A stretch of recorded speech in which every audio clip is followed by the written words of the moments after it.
open your eyes. You may wish to move your shoulders, move your head, and welcome back from that beautiful, compassionate channel from Kryon. And our next guest we've already had on before, Isabelle Benarous. Lee, you remember she talked about bio-reprogramming. Bio-decoding and reprogramming, I think, is one of the most fascinating things that I ever learned that was brand new to me. And the idea of conflict resolution being responsible for almost all of our issues, it was such riveting information that I wanted her back. Absolutely. So, Isabelle, are you there? Yes, I'm here. Hello, Monica. Hi, Lee. Thank you for having me. So let's recap. Yes. a little bit about Isabelle's background. Last time she was in the middle of producing her book, and have a look, everyone, she has done it. Bio Breakthrough, and this is an actual treasure trove of information that will guide you not only through understanding your conflicts, but more importantly, what you can do to improve not just your health, but your every aspect of your life. Really is an introspection. It's different than if you've not heard this before. Now, for those of you who have not heard Isabelle, and perhaps you're just on to the Healing Wednesdays as a new person and have not had her first broadcast, let's just tell you a little bit about her. Isabelle is an international speaker, consultant, author, and the founder of Bio-Reprogramming Institute. She's an expert in the psychology of change and specializes in the resolution of emotional distress leading to health disorders. Her extensive experience as a trainer in biological decoding and neurolinguistic programming actually led Isabelle to create the comprehensive and transformative approach of bio-reprogramming, and that permits the identification of emotional conflicts while providing individuals with concrete and powerful solutions to achieve emotional healing and to transform their lives. Isabelle is dedicated to inspiring others to become the masters of their own healing, to offer therapists and healthcare practitioners a new vision for approaching illness. Her healing methods have been proven at the highest level of success. Her work has touched and changed the lives of many people worldwide. By decoding is the profound connection between emotional conflicts and health issues. And I have a few questions for you. Is it possible that our beliefs and perceptions can influence our health and how our organs act as a messenger of unresolved issues? Can subconscious programs that we inherit from our parents during gestation influence our destiny? And if so, how can we regain free will? Now, to answer all those questions, we have Isabelle ready to take us further and deeper into this topic. So, Isabelle, please share with us the conflicts that are most common for people and how we can use tools to move through them. Yes, so it's interesting to realize that as human beings, we have a tendency to fall into specific conflicts, or regular conflicts, I should say, most of the time. We easily feel devalued, or we often feel that we don't want anyone to, invade our territory, for instance, at work. It can be at work, it can be at home, it can be, this is mine, this isn't yours, this is my space, for instance. Devaluation is an important one because when we devalue ourselves, when we feel that we are not good enough, we have a tendency to have a state of depression. And as we explained last time, we first have, there is an event, something is happening in our lives, and we're going to have a perception. I perceive in a certain way, but it's very unique how I perceive. If you think about a man who is getting fired, maybe he's going to think, I'm rejected, I'm worthless, when another man who is fired is going to think, wow, that's actually an opportunity for me to do exactly what I always wanted to do. And they are not good enough for me if they fire me.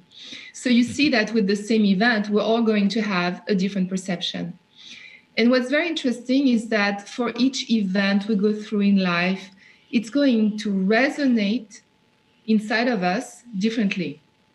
And like you said, Monica, it's based on our belief system, our perception, our past experiences. And we saw last time, it's also connected to what happened when we were in the womb, because we carry the memory of our parents' stresses when we were infants or in the womb. And we have a tendency to spend the rest of our lives attracting circumstances that are reminders to those conflicts. So I would say devaluation, low self-esteem is a very common issue we have, because we have a tendency to compare ourselves to each other. Oh, this person has more than me, or this person is chosen and I'm not chosen. And, you know, the comparison system is very present, especially right now in our lives, with Facebook, with everything that we see. And we have to be very careful about that. So, yes, it is about perception. I think what you mentioned about how we perceive the same event is what is happening right now with the lockdown, with COVID, the virus. We have had for almost 12 months somebody else imposing on us what we can or what we can't do. Some have lost jobs, some have seen that as a creation of a new episode. How is it that our generations to come are going to manage through all of these different felt perceptions of the one event? Yes, that's a great question, because we could ask ourselves, why are we alive in this lifetime? Why do we have to go through this together? For me, everything is connected to a subconscious program. Now it's a world program, it's a humanity program. So we could say, let's look at the program that's making humanity go this way. And what's very interesting at a personal level, there is an exercise we can all use. When anything happens that we don't like, there's an event and it makes me feel bad. It could be, oh, I found out my friends had dinner together, but they did not invite me. Well, I could be very depressed that night and have a glass of wine on my own and suffer. Or I could say to myself, what is the program behind that? Why is this happening to me right now? Why do I feel this way when this is happening to me? And the question to ask, if you want to do this as an exercise, is, what does that remind me of?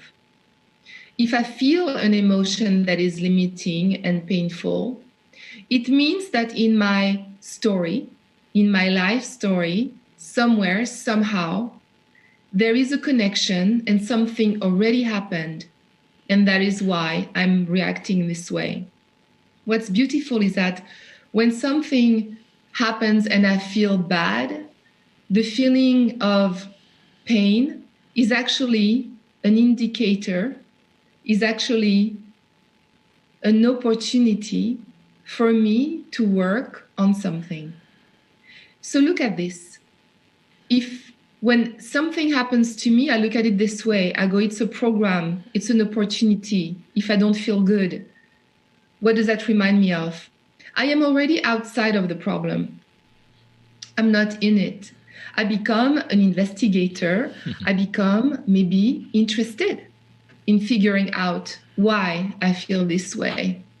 And maybe I'm going to find out that in my childhood, when I was 8, I was uninvited to a birthday, and my friends were, but because I lived in the suburb, they did not invite me.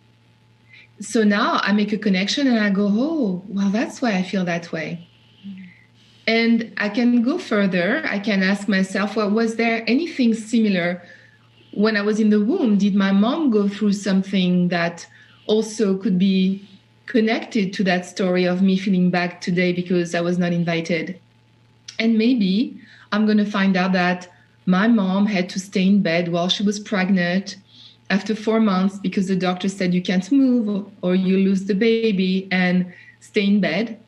And then her friends, my mom's friends, were going out and she could not enjoy it. She was in her 20s and she felt they were doing things without her too. So if I connect the dots, now it becomes interesting. And when I do it this way, my story is less and less important in terms of the event that just happened, is what I mean.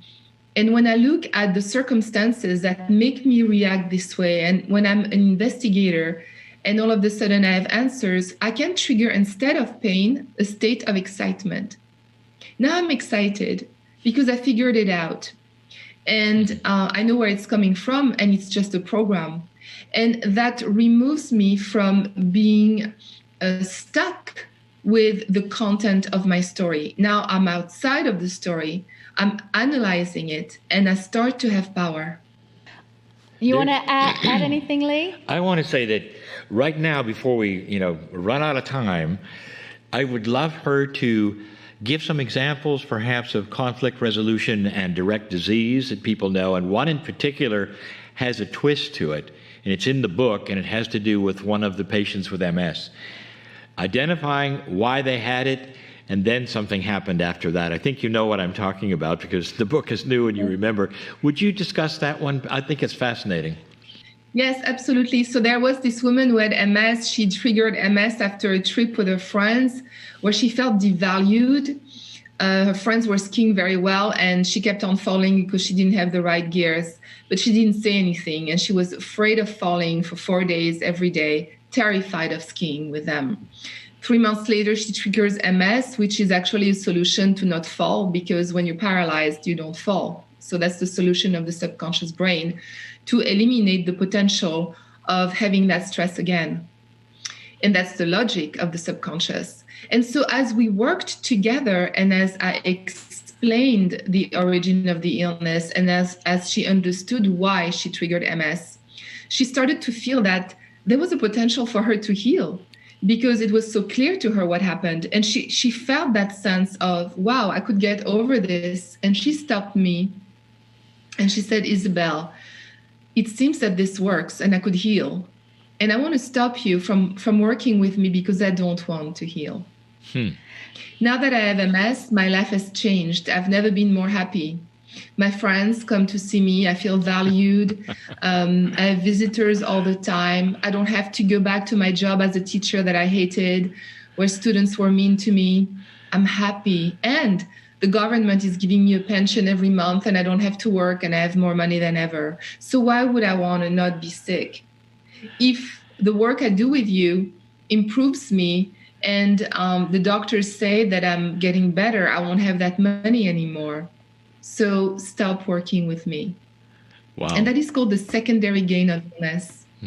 Illness sometimes gives us everything that we want because it creates circumstances where we win and we attain our needs, we meet our needs.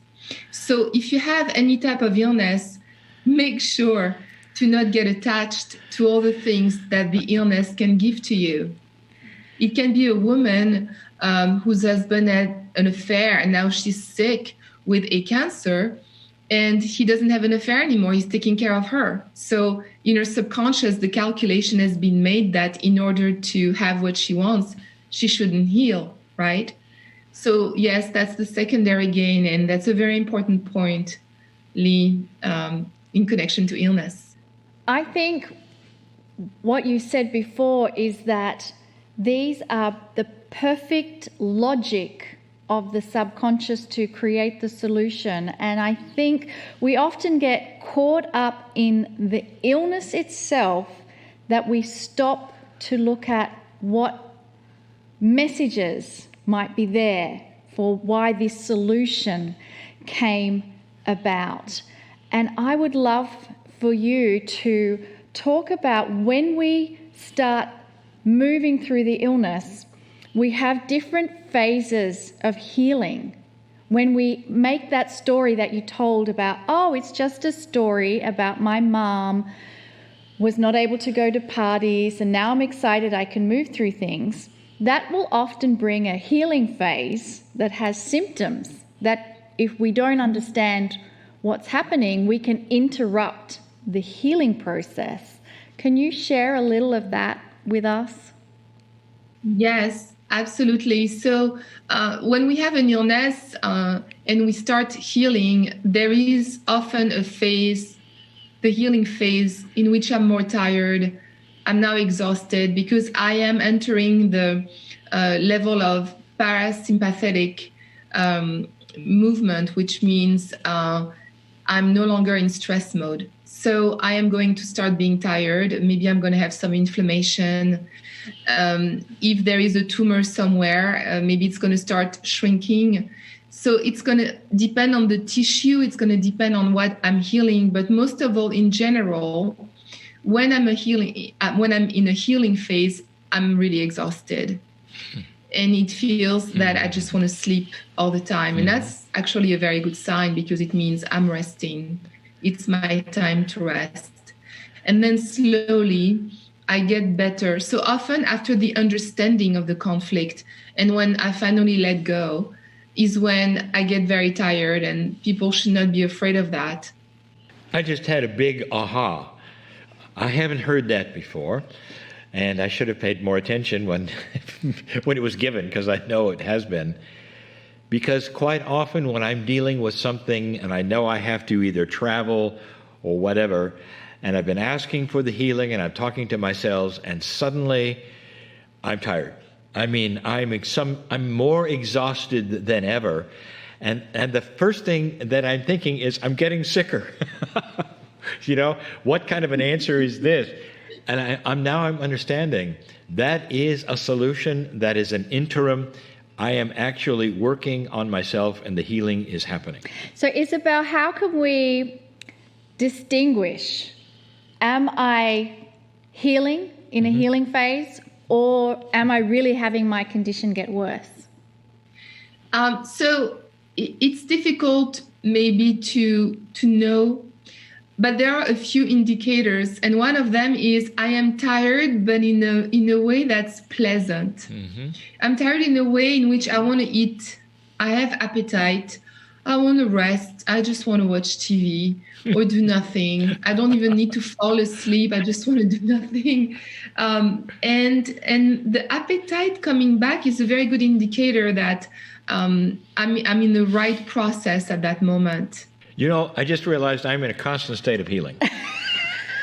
Because my body's saying, I think I just like to watch television and eat M&Ms. And occasionally I'll doze off. You know, that is great. I'm sorry, I'm making fun of it, but actually that is very profound.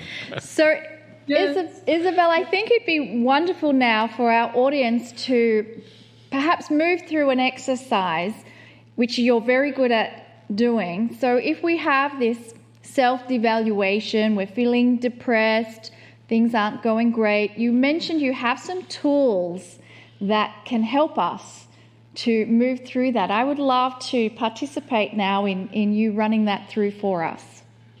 Yes. So something happens and I don't like it. It bothers me. I have this feeling. Maybe I'm sad, maybe I feel devalued, maybe I feel rejected, but I feel something that is unpleasant. The first thing is I'm going to accept that feeling and I'm going to look at it as an opportunity. This is my opportunity to figure out something. Step 1.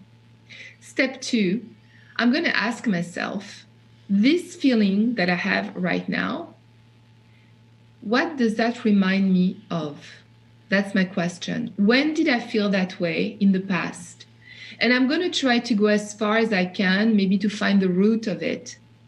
Maybe I went through the same circumstances as the example that I gave you for instance. Maybe I felt rejected when I was a kid one day and I was not invited to a birthday. Oh, that's what it reminds me of.